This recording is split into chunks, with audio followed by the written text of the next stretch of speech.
الحمد للہ رب العالمین والصلاة والسلام علی خاتم النبیین اما بعد فاعوذ باللہ من الشیطان الرجیم بسم اللہ الرحمن الرحیم۔ امام ابو حنیفہ کا حسن سلوک، یہ مضمون کتاب غیبت کی تباہ کاریاں صفحہ 300 تا 317 سے لیا گیا ہے۔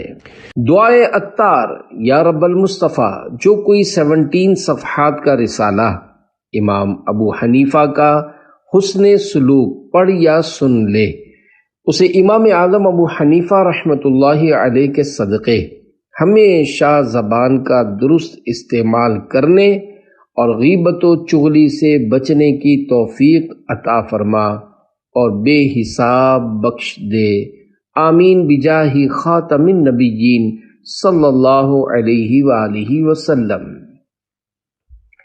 درود شریف کی فضیلت، فرمان آخری نبی صلی اللہ علیہ وآلہ وسلم، جس نے مجھ پر 100 مرتبہ درود پاک پڑھا، اللہ پاک اس کی دونوں آنکھوں کے درمیان لکھ دیتا ہے کہ یہ نفاق اور جہنم کی آگ سے آزاد ہے، اور اسے بروز قیامت شہداء کے ساتھ رکھے گا۔ صلو علی الحبیب صلی اللہ علی محمد۔ نمبر 1، 2 غیبت کرنے والیوں کی حکایت۔ حضرت انس رضی اللہ عنہ سے روایت ہے، اللہ پاک کی عطا سے غیب کی خبریں دینے والے پیارے پیارے آقا صلی اللہ علیہ وآلہ وسلم نے صحابہ کرام علیہم رضوان کو ایک دن روزہ رکھنے کا حکم دیا اور ارشاد فرمایا، جب تک میں اجازت نہ دوں تم میں سے کوئی بھی افطار نہ کرے۔ لوگوں نے روزہ رکھا۔ جب شام ہوئی تو تمام صحابہ کرام علیہم رضوان ایک ایک کر کے حاضر خدمت بابرکت ہو کر عرض کرتے رہے، یا رسول اللہ صلی اللہ علیہ وآلہ وسلم، میں روزے سے رہا، اب مجھے اجازت دیجیے تاکہ میں روزہ کھول دوں۔ آپ صلی اللہ علیہ وآلہ وسلم اسے اجازت مرحمت فرما دیتے۔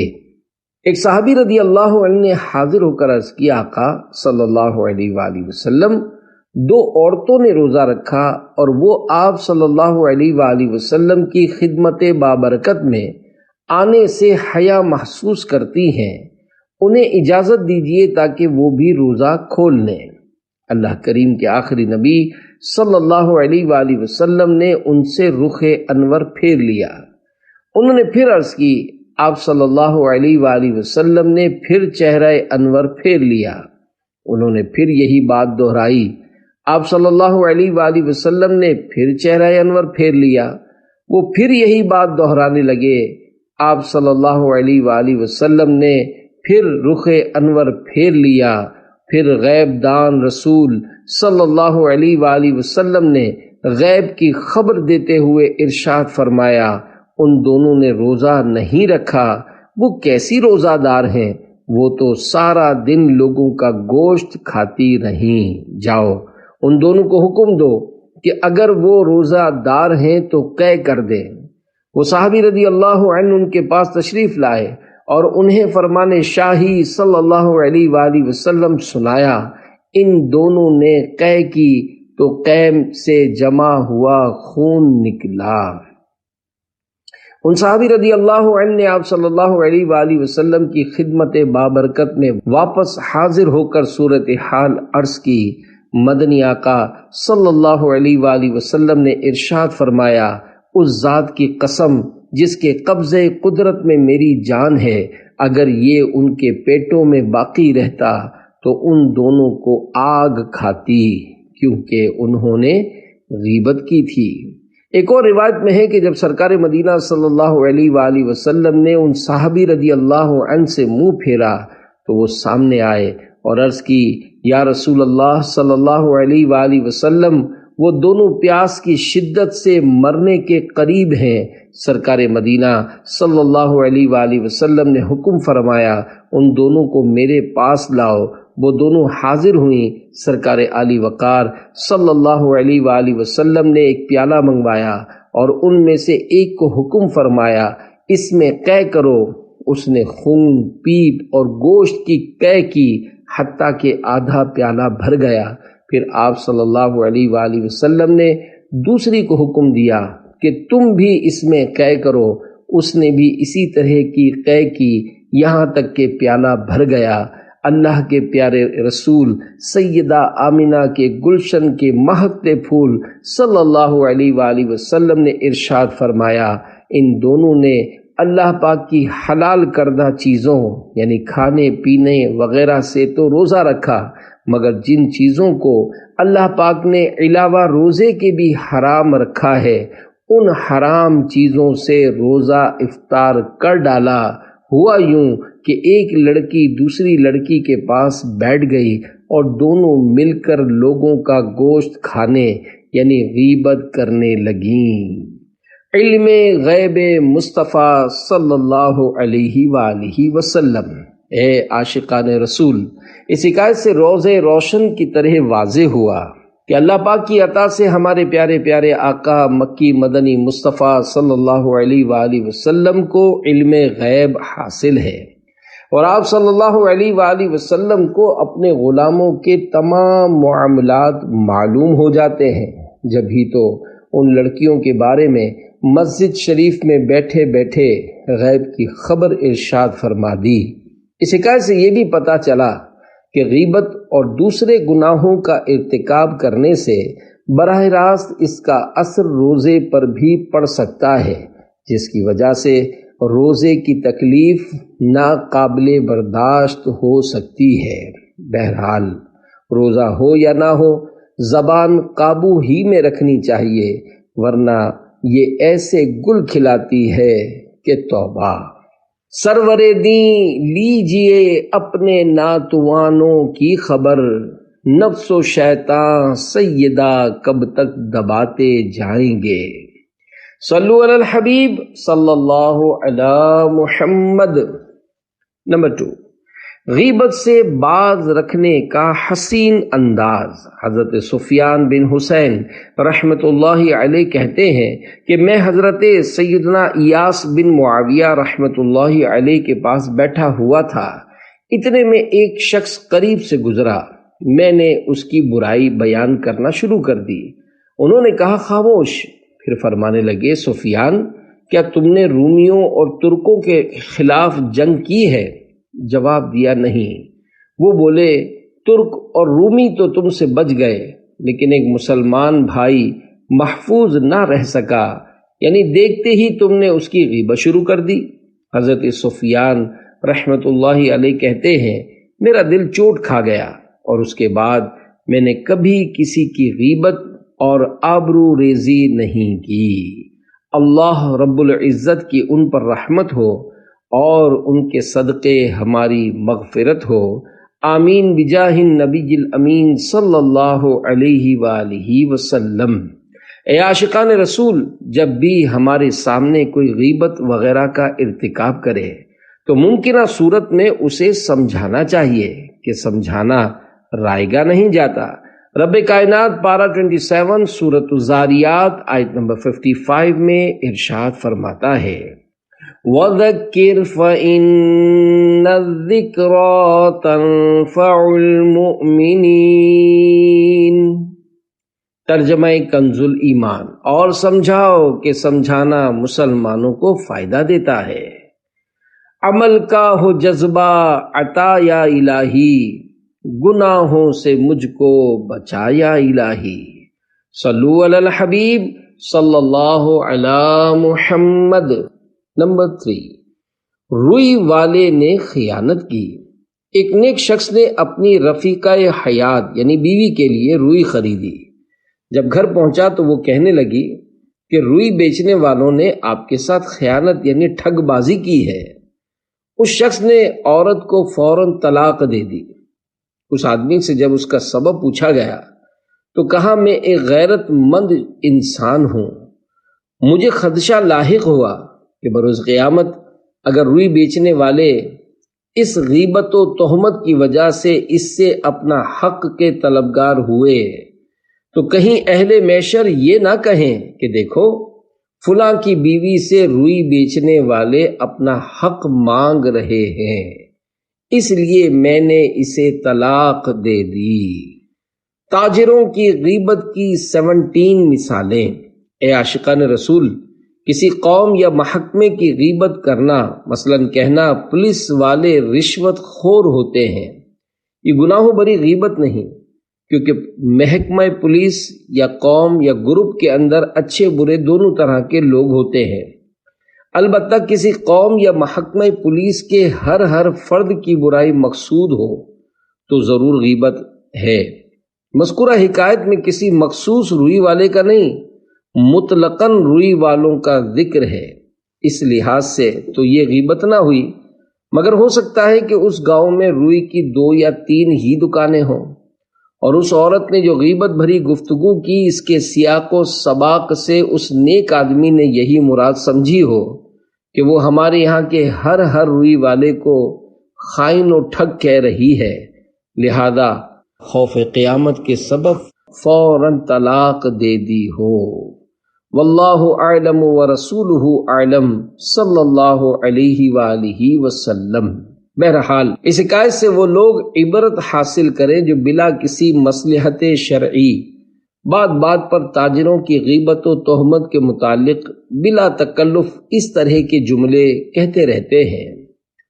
اس نے ٹھگ لیا، ٹھگی ہے، ٹھگیا ہے، گاہکوں کو لوٹتا ہے، نفع زیادہ لیتا ہے، اس کا مال سب سے مہنگا ہوتا ہے، دھوکے باز ہے، ملاوٹ کرتا ہے، تول میں ڈنڈی مارتا ہے، چکنی چپڑی باتیں کر کے گاہک کو پھانس لیتا ہے، بہت لالچی ہے، سب سے آخر میں دکان بند کرتا ہے، کپڑا کھینچ کر ناپتا ہے، ادھار مال لے کر لوٹانے کا نام نہیں لیتا، اس سے قرض کی وصولی آسان نہیں، دھکے بہت کھلاتا ہے، سود خور ہے، نہ جانے کتنوں کے پیسے کھا کے بیٹھا ہے، جھوٹی قسمیں کھاتا ہے، دے رزق حلال از پے غوث اعظم، حرام مال سے تو بچا یا الہی، ہو اخلاق اچھا ہو کردار ستھرا، مجھے متقی تو بنا یا الہی، صلو علی الحبیب صلی اللہ علی محمد۔ ملازمین کی غیبتوں کی 18 مثالیں۔ ملازمین کے بارے میں بلا مصلحت شرعی بولے جانے والے گناہوں بھرے کلمات و فقرات کی مثالیں۔ کام چور ہے، سست ہے، ڈھیلا ہے، جب دیکھو چھٹیاں کرتا ہے، حرام خور ہے، دکان میں چوریاں کرتا ہے، کام پر بھیجو تو بہت ٹائم پاس کر کے آتا ہے، جب دیکھو بس فون پر لگا رہتا ہے، بہت منہ چڑھا ہے، بات پر ناراض ہو جاتا ہے، گاہک کو برابر ڈیل نہیں کر سکتا، باولا، احمق، بدھو ہے، اس کے نخرے بڑھ گئے ہیں، ایک تو دیر سے آتا ہے اور جلدی بھاگنے کی کرتا ہے، دکان میں چوری ہو گئی ہے، مجھے فلاں نوکر پر شک ہے۔ دکانداروں کی آپسی غیبت کی 10 مثالیں۔ اے عاشقان رسول، کاروبار میں اونچ نیچ ہوتی رہتی ہے، احادیث مبارکہ سے مستفاد ہوتا ہے کہ گناہوں کے باعث بھی بے برکتی ہوتی ہے۔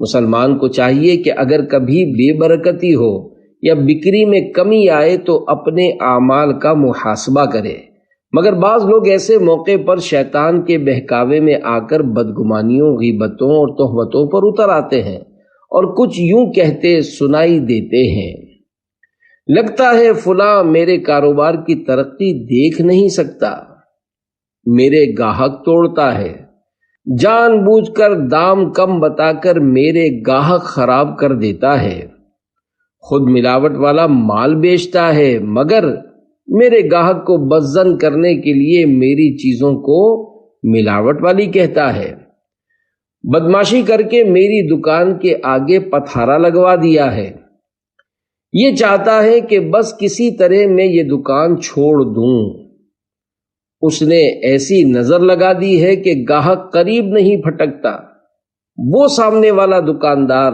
جب دیکھو ہاتھ میں تسبیح لے کر پڑھ کر ہماری دکان کی طرف پھونکتا رہتا ہے۔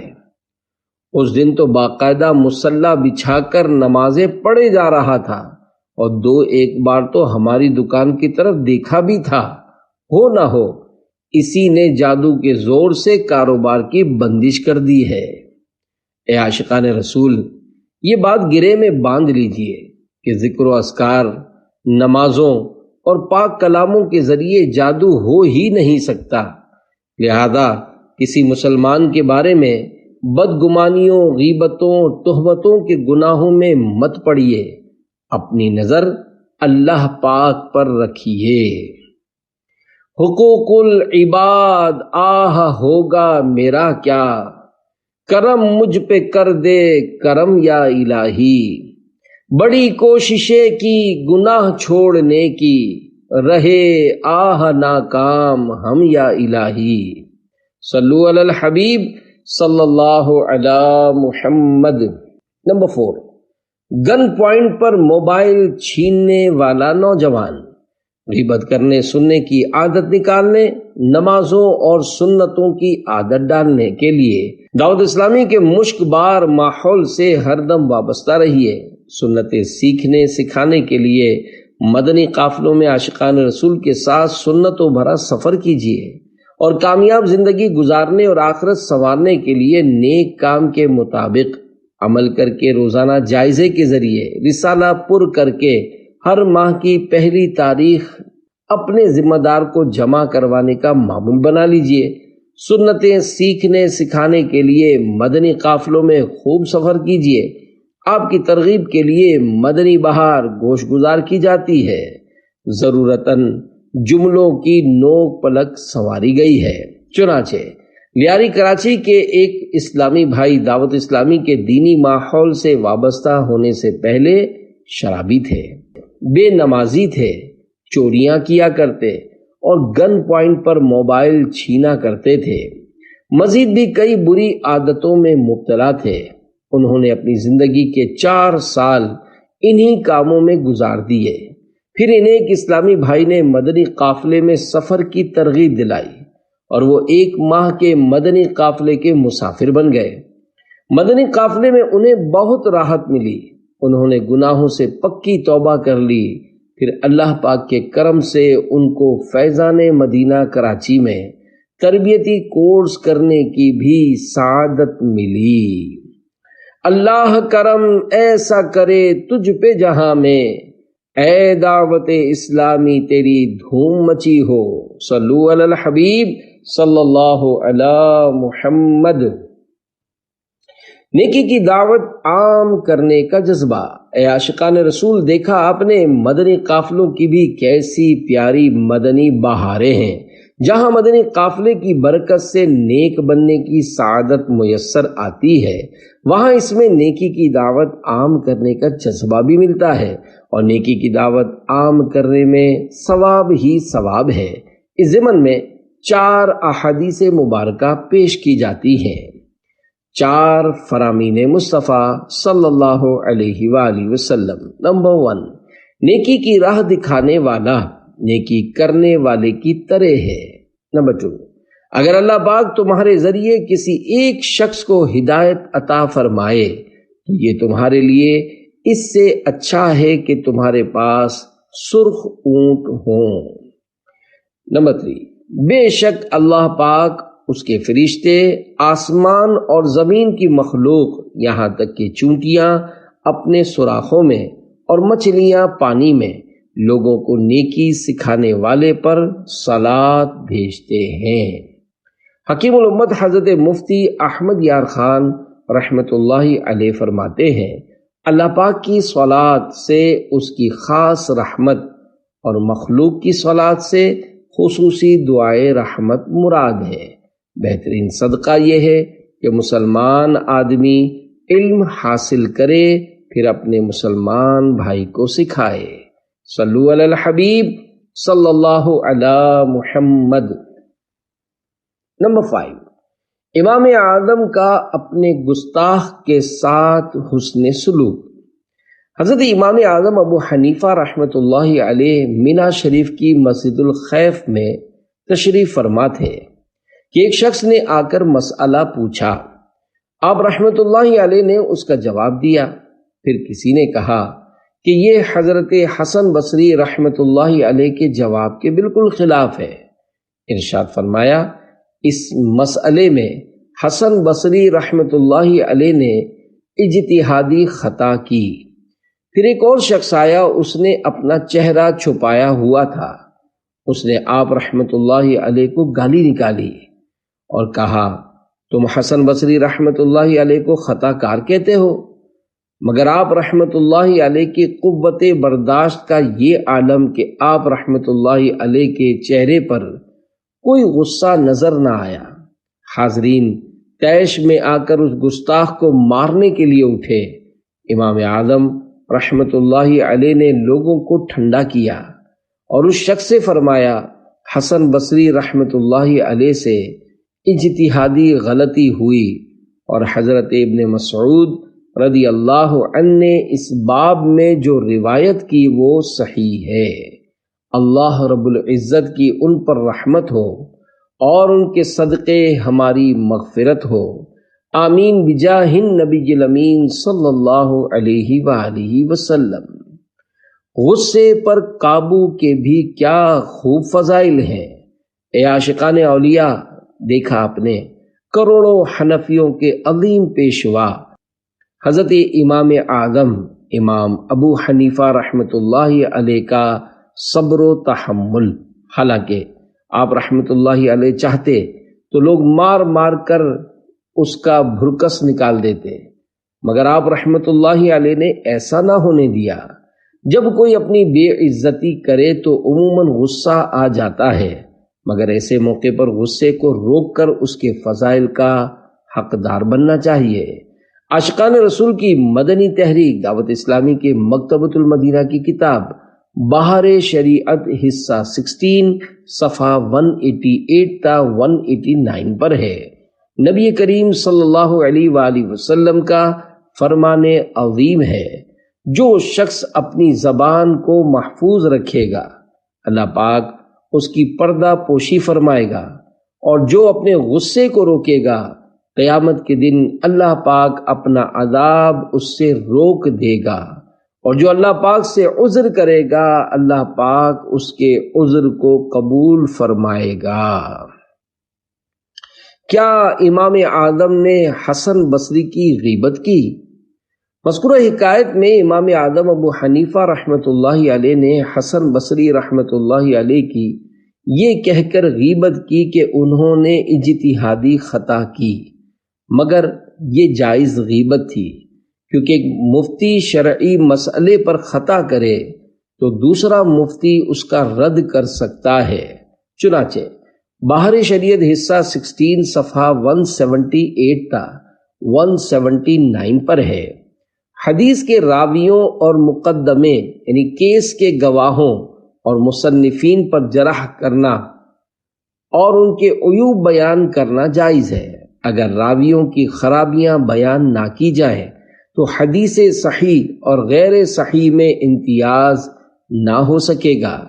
اسی طرح مصنفین کے حالات نہ بیان کیے جائیں تو کتب معتمدہ و غیر معتمدہ یعنی قابل اعتماد و ناقابل اعتماد کتابوں میں فرق نہ رہے گا۔ گواہوں پر جرح نہ کی جائے تو حقوق مسلمین کی نگہداشت یعنی دیکھ بھال نہ ہو سکے گی۔ حسد کی بیماری بڑھ چلی ہے، لڑائی آپس میں ٹھن گئی ہے۔ شاہ مسلمان ہو منظم، امام اعظم ابو حنیفہ۔ فضول گوئی کی نکلے عادت، ہو دور بیجا ہنسی کی خصلت۔ درود پڑھتا رہوں میں ہر دم، امام اعظم ابو حنیفہ۔ صلو علی الحبیب صلی اللہ علی محمد، توبو الی اللہ استغفر اللہ۔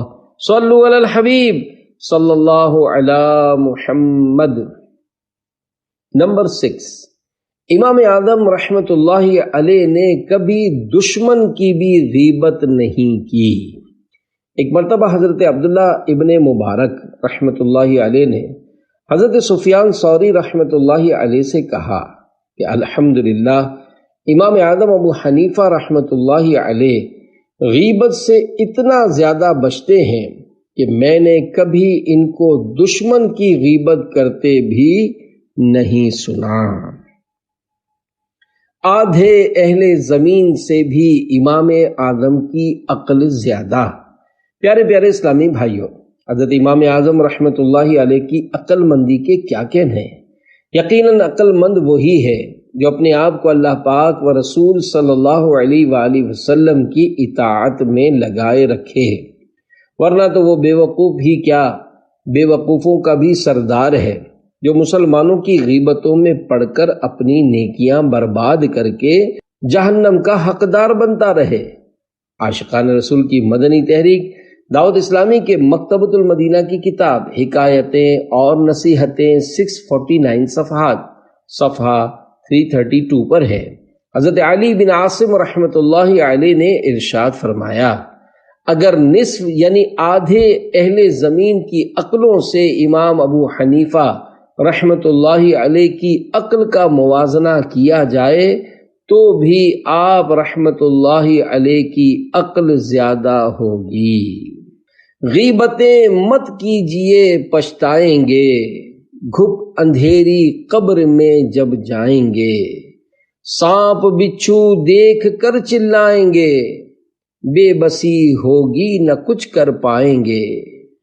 صلو علی الحبیب صلی اللہ علی محمد۔ نمبر 7، قبر والے غیبت نہیں کیا کرتے۔ عاشقان رسول کی مدنی تحریک دعوت اسلامی کے مکتبۃ المدینہ کی کتاب حکایتیں اور نصیحتیں 649 صفحات صفحہ 477 پر ہے۔ حضرت سری سقطی رحمۃ اللہ علیہ فرماتے ہیں، ایک بار مجھے قبرستان جانا ہوا، وہاں میں نے حضرت بہلول دانا رحمۃ اللہ علیہ کو دیکھا کہ ایک قبر کے قریب بیٹھے مٹی میں لوٹ پوٹ ہو رہے ہیں۔ میں نے یہاں تشریف فرما ہونے کا سبب پوچھا تو جواب دیا کہ میں ایسی قوم کے پاس ہوں جو مجھے اذیت نہیں دیتی، اور اگر میں یہاں سے غائب ہو جاؤں تو میری غیبت نہیں کرتی۔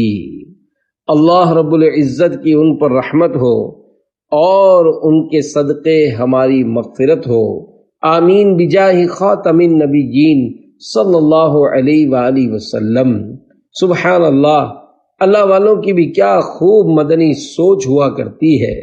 واقعی قبرستان میں وقت گزارنے والے کو اپنی موت یاد آنے کے ساتھ ساتھ غیبت سے بچت کی بھی سعادت نصیب ہوتی ہے۔ نہ وہ کسی کی غیبت کرتے، نہ قبر والے اس کی غیبت کرتے ہیں۔ موت کو مت بھولنا پچھتاؤ گے، قبر میں اے عاصیو جب جاؤ گے، سانپ بچھو دیکھ کر گھبراؤ گے، بھاگ نہ ہرگز وہاں سے پاؤ گے۔ صلو علی الحبیب صلی اللہ علی محمد۔ نمبر 8، میں نماز سے بھاگتا تھا۔ غیبت کرنے سننے کی عادت نکالنے، نمازوں اور سنتوں کی عادت ڈالنے کے لیے دعوت اسلامی کے دینی ماحول سے ہر دم وابستہ رہیے۔ سنتیں سیکھنے سکھانے کے لیے مدنی قافلوں میں عاشقان رسول کے ساتھ سنتوں بھرا سفر کیجیے، اور کامیاب زندگی گزارنے اور آخرت سنوارنے کے لیے نیک کام کے مطابق عمل کر کے روزانہ جائزے کے ذریعے نیک کام کا رسالہ پر کر کے ہر ماہ کی پہلی تاریخ اپنے یہاں کے ذمہ دار کو جمع کروانے کا معمول بنا لیجئے۔ آپ کی ترغیب کے لیے مدنی بہار گوش گزار کی جاتی ہے۔ چنانچہ میلسی ضلع وہاڑی پنجاب پاکستان کے ایک اسلامی بھائی برے دوستوں کی دوستی کا شکار تھے۔ وہ دوست انہیں چرس اور شراب پلاتے تھے۔ رات کو بڑے بھائی کے ساتھ دکان پر کام کرتے اور دن میں نشہ کر کے آوارہ گردی کرتے یا سارا دن گھر میں سوتے رہتے۔ رات جب وہ نشے کی حالت میں ہوتے تو والدہ رو رو کر سمجھاتی کہ نشہ کرنا چھوڑ دو، اور ان کے سدھرنے کی دعائیں کیا کرتی۔ والد صاحب بھی ان کے نشہ کرنے کی وجہ سے غصے میں رہتے۔ دعوت اسلامی کے ایک مبلغ کی دکان ان کی دکان کے ساتھ ہی تھی۔ وہ انہیں نماز کی دعوت دیتے اور مسجد میں نماز کے لیے ساتھ لے جانے کی کوشش کرتے، لیکن وہ راستے سے بھاگ کر واپس آ جاتے۔ ایک مرتبہ اسی مبلغ دعوت اسلامی نے انہیں 3 دن کے مدنی قافلے میں سفر کا ذہن دیا۔ وہ تیار ہو گئے۔ مبلغ نے انہیں ویگن میں بٹھا کر فیضان مدینہ ملتان شریف روانہ کر دیا۔ وہاں انہوں نے دعوت اسلامی کے ہفتہ وار سنتوں بھرے اجتماع میں شرکت کی تو دل پر اچھا اثر ہوا۔ وہیں سے 3 دن کے مدنی قافلے میں سفر کیا، داڑھی سجانے کی نیت کی، سر پر امامہ شریف باندھ لیا اور آئندہ کے لیے سچے دل سے برے کاموں سے توبہ کر لی۔ جب وہ مدنی قافلے سے گھر واپس لوٹے تو گھر والے بہت خوش ہوئے۔ توبہ سے پہلے انہوں نے موبائل میں گانے اور فلمیں ریکارڈ کروا رکھی تھیں۔ وہ تمام خرافات ختم ڈیلیٹ کروا کر نعتیں ریکارڈ کروا لی۔ برے دوستوں کی دوستی بھی چھوڑ دی۔ پہلے رکشے پر دوستوں کے لیے شراب لینے جاتے تھے، اب اسی رکشے پر اسلامی بھائیوں کو سوار کر کے ہفتہ وار سنتوں بھرے اجتماع میں فیضان مدینہ میلسی لے جانے لگے۔ نشہ چھوڑنے سے پہلے لوگ انہیں نشئی کہتے تھے، اب دعوت اسلامی والا کہتے ہیں۔ اب گھر والے بھی ان سے خوش ہیں۔ الحمدللہ دعوت اسلامی کے دینی ماحول میں آ کر انہیں گناہوں سے بچنے کی سعادت ملی۔ ہر مہینے 3 دن مدنی قافلے میں سفر کرنے والے بنے۔ 1 سال میں ناظرہ قرآن کریم بھی پڑھ لیا اور ایک ذیلی حلقے کی مشاورت کا نگران بننے کی سعادت بھی نصیب ہوئی۔ دیکھا آپ نے مدنی قافلے کی برکت، رب العزت کی عبادت سے دور رہنے والے کی زندگی میں نیکیوں کی بہار آ گئی۔ پہلے وہ نمازوں سے بھاگا کرتے تھے، اب نمازوں کی دعوت دینے والے بن گئے ہیں۔ ہر مسلمان کو نماز پڑھنی چاہیے۔ انشاءاللہ نماز کی برکت سے برائیاں بھی چھوٹ جائیں گی۔ چنانچہ اللہ کریم پارہ 21 سورۃ العنکبوت آیت نمبر 45 میں ارشاد فرماتا ہے، ان الصلاة تنہی عن الفحشاء والمنکر، بے شک نماز منع کرتی ہے بے حیائی اور بری بات سے۔ اتباع نبوی میں خشک ٹہنی ہلائی۔ نماز کی فضیلت کے کیا کہنے۔ چنانچہ عاشقان رسول کی مدنی تحریک دعوت اسلامی کے مکتبۃ المدینہ کی کتاب جنت میں لے جانے والے اعمال 743 صفحات صفحہ 76 پر ہے۔ حضرت ابو عثمان رضی اللہ عنہ فرماتے ہیں کہ میں حضرت سلمان فارسی رضی اللہ عنہ کے ساتھ ایک درخت کے نیچے کھڑا تھا کہ آپ رضی اللہ عنہ نے اس درخت کی ایک خشک ٹہنی کو پکڑا اور اسے ہلایا یہاں تک کہ اس کے پتے جھڑ گئے۔ پھر فرمایا، اے ابو عثمان، کیا تم مجھ سے نہیں پوچھو گے کہ میں نے ایسا کیوں کیا؟ میں نے پوچھا کہ آپ نے ایسا کیوں کیا؟ تو فرمایا، ایک مرتبہ میں رحمت عالم صلی اللہ علیہ وآلہ وسلم کے ساتھ ایک درخت کے نیچے کھڑا تھا تو سرکار مدینہ صلی اللہ علیہ وآلہ وسلم نے اسی طرح کیا اور اس درخت کی ایک خشک ٹہنی کو پکڑ کر ہلایا یہاں تک کہ اس کے پتے جھڑ گئے۔ پھر فرمایا، اے سلمان، کیا تم مجھ سے نہیں پوچھو گے کہ میں نے یہ عمل کیوں کیا؟ میں نے عرض کی، آپ نے ایسا کیوں کیا؟ ارشاد فرمایا، بے شک جب مسلمان اچھی طرح وضو کرتا ہے اور 5 نمازیں ادا کرتا ہے تو اس کے گناہ اس طرح جھڑتے ہیں جس طرح یہ پتے جھڑ جاتے ہیں۔ پھر آپ صلی اللہ علیہ وآلہ وسلم نے یہ آیت مبارکہ پڑھی، وَأَقِمِ الصَّلَاةَ طَرَفَيِ النَّهَارِ وَزُلَفًا مِّنَ اللَّيْلِ إِنَّ الْحَسَنَاتِ يُذْهِبْنَ السَّيِّئَاتِ ذَلِكَ ذِكْرَى لِلذَّاكِرِينَ۔ ترجمہ کنزل ایمان۔ اور نماز قائم رکھو دن کے دونوں کناروں اور کچھ رات کے حصوں میں، بے شک نیکیاں برائیوں کو مٹا دیتی ہیں، یہ نصیحت ہے نصیحت ماننے والوں کو۔ صلو علی الحبیب صلی اللہ علی محمد، توبوا الی اللہ، استغفر اللہ، صلو علی الحبیب صلی اللہ علی محمد۔ نمبر 9، غیبت کے سبب برزخ میں قید۔ عاشقان رسول کی مدنی تحریک دعوت اسلامی کے مکتبۃ المدینہ کی کتاب آنسوؤں کا دریا 300 صفحات میں ہے۔ فقی ابو الحسن علی بن فرحون قرطبی رحمۃ اللہ علیہ اپنی کتاب الظاہر فرماتے ہیں، میں نے 555 سنہ ہجری میں شہر فاس میں انتقال کرنے والے اپنے چچا کو خواب میں دیکھا کہ گھر کے اندر تشریف لائے اور دیوار سے ٹیک لگا کر بیٹھ گئے۔ میں بھی ان کے سامنے بیٹھ گیا۔ میں نے ان کا بدلا ہوا رنگ دیکھا تو پوچھا، چچا جان، آپ کو آپ کے رب کریم سے کیا ملا؟ فرمایا، بیٹا، مہربان سے مہربانی کے سوا اور کیا ملتا ہے؟ اللہ پاک نے غیبت کے علاوہ ہر چیز میں مجھ پر نرمی فرمائی۔ میں مرنے کے بعد سے لے کر اب تک غیبت کی وجہ سے حراست یعنی قید میں ہوں، اب تک میرا یہ گناہ معاف نہیں ہوا۔ بیٹا، میں تمہیں نصیحت کرتا ہوں کہ غیبت و چغلی سے بچتے رہنا، کیونکہ میں نے آخرت میں غیبت سے بڑھ کر کسی اور چیز پر پکڑ نہیں دیکھی۔ یہ کہہ کر وہ مجھ سے رخصت ہو گئے۔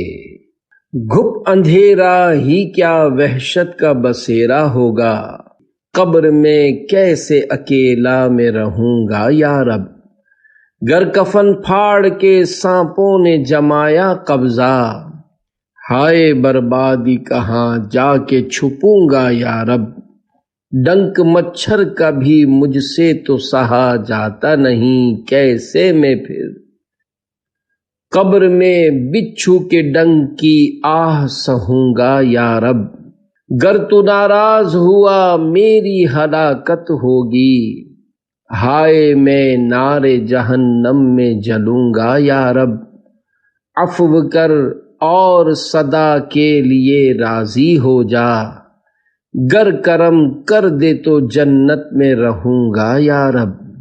صلو علی الحبیب صلی اللہ علی محمد۔ نمبر 10، ہجڑے کی محبت میں پھنسنے کی وجہ۔ اے عاشقان رسول، دیکھا آپ نے، غیبت نے فوتگی کے بعد پھنسا کر رکھ دیا۔ غیبت، چغلی، بدگمانی وغیرہ ایسی نامراد آفات ہیں کہ بسا اوقات انسان کو حین حیات یعنی جیتے جی بھی عبادات سے دور کر کے مزید گناہوں کے تندور میں جھونک دیتی ہیں۔ چنانچہ حضرت شیخ ابو القاسم قشیری رحمۃ اللہ علیہ نقل کرتے ہیں کہ شیخ ابو جعفر بلخی رحمۃ اللہ علیہ فرماتے ہیں، ہمارے ہاں بلخ میں ایک نوجوان تھا، یوں تو وہ خوب عبادت و ریاضت کیا کرتا، مگر غیبت کی آفت میں مبتلا تھا۔ اکثر کہتا، فلاں ایسا ہے، فلاں ویسا ہے۔ ایک روز میں نے اسے لوگوں کے کپڑے دھونے والے ہیجڑوں کے پاس سے نکلتا دیکھا۔ میں نے اس سے اس کا سبب پوچھا۔ کہنے لگا، یہ لوگوں کو برا بھلا کہنے یعنی غیبتیں کرنے کی سزا ہے کہ مجھے اس حال میں ڈال دیا گیا ہے۔ افسوس، میں ان میں سے ایک مخنث یعنی ہجڑے کی محبت میں مبتلا ہو گیا ہوں۔ اسی مخنث کے عشق کی وجہ سے میں ان دھوبی ہجڑوں کی خدمت کرتا ہوں، اور رب ذوالجلال کی طرف سے پہلے مجھے جو باطنی احوال حاصل تھے سب جاتے رہے۔ لہذا آپ اللہ پاک سے دعا کیجئے کہ مجھ پر رحم فرمائے۔ کہیں غیبت تو نہیں لے ڈوبی؟ پیارے پیارے اسلامی بھائیوں، دیکھا آپ نے، غیبت کی تباہ کاری نے ایک عبادت و ریاضت والے نوجوان کو ہجڑے کے عشق میں پھنسا ڈالا۔ غیبتوں کی نحوستوں کے سبب وہ عبادتوں کی لذت سے بھی محروم ہو گیا۔ یہاں وہ اسلامی بھائی غور فرمائیں جنہیں پہلے سنتوں بھرے بیانوں، پیارے آقا صلی اللہ علیہ وآلہ وسلم کی نعتوں، ذکر اللہ اور دعاؤں میں بہت دل جمعی حاصل ہوتی تھی، مگر اب ایسا نہیں، بلکہ دل ہر دم گناہوں کی طرف مائل رہتا ہے۔ انہیں کہیں غیبت کی آفت تو نہیں لے ڈوبی؟ سچی توبہ کریں کہ اللہ رب العزت کی رحمت بہت بڑی ہے۔ گناہوں نے میری کمر توڑ ڈالی، میرا حشر میں ہوگا کیا یا الہی؟ یہ دل نیکیوں میں نہیں لگ رہا ہے، عبادت کا دے دے مزہ یا الہی، مجھے بخش دے بے سبب یا الہی، نہ کرنا کبھی بھی غضب یا الہی۔